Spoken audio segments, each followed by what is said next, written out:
Hello and welcome back to the channel. Feel free to hit the subscribe button and drop a like if you liked the video and would be interested in more similar videos. In this video I am going to try to explain the workings of Hakari's domain expansion.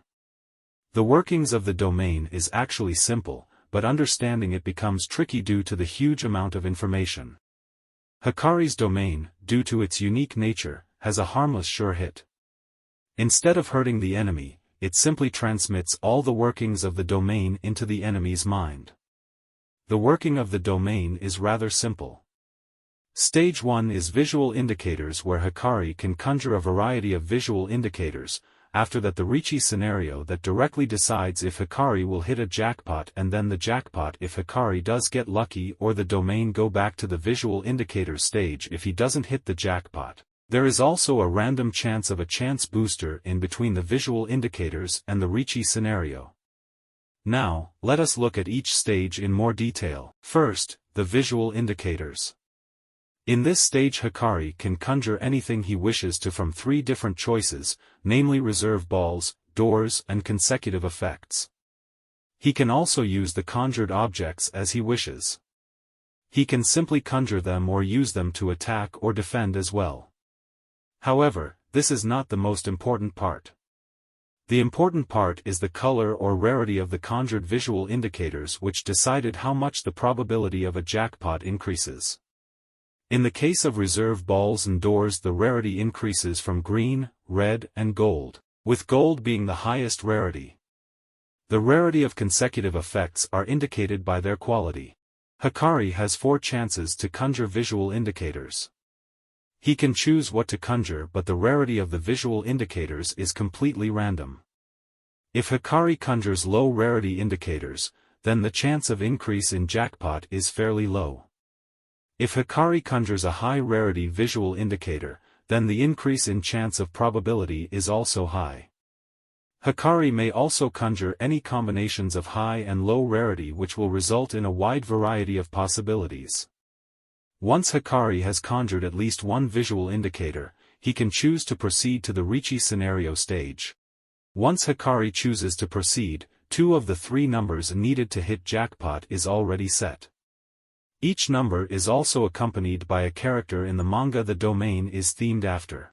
Once the domain has entered the Ricci scenario, the domain enters one of 4 simulations, each with varying chance of jackpot. If the simulation is successful, then Hakari hits the jackpot. If it isn't successful, then Hakari's domain goes back to the starting stage. Chance boosters, as the name suggests, boosts the chance of a jackpot. Chance boosters happen by random, and Hakari has no control on its appearance or the increase in probability it offers. If one of the 3 chance boosters plays in between the visual indicators and Ricci scenario, then the chance of jackpot increases further, no matter how low the chances already are. Ultimately, the chance of jackpot is equal to increase in probability accumulated in visual indicators plus increase in probability due to a chance booster plus inherent probability for jackpot in the Ricci scenario. Once the jackpot is hit and its effects are over, it gives Hakari a bonus the next time he opens his domain. If the jackpot was won by an odd number, then Hakari's next domain has an increased probability for jackpot. If Hakari won the jackpot by an even number, then the domain enters a faster spins mode when opened again.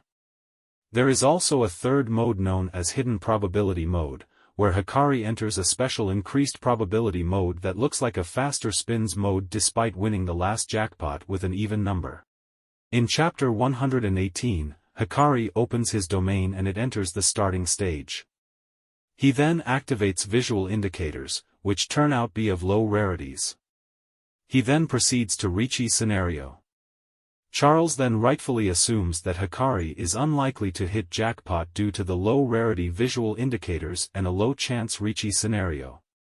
Just like he predicted, Hakari didn't hit jackpot and the domain went back to the starting stage. In the same chapter, Hakari starts over again.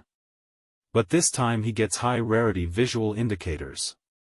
After the visual indicators, Hakari proceeds to the Ricci scenarios and gets a high chance Ricci scenario.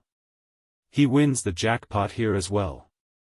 Something to note here is that Hakari won the jackpot with an odd number. In chapter 187, right after Kashimo was hit by Hakari's sure hit effect that transmits all the information on the domain, he correctly assumes that Hakari is going to enter the increases probability mode. In the same chapter we see Hakari using the visual indicators and eventually hitting jackpot, this time with an even number. Just like Kashimo deduced in the previous chapter, in chapter 189, Hakari was supposed to go to faster spins but instead he entered the hidden probability mode and eventually hits the jackpot.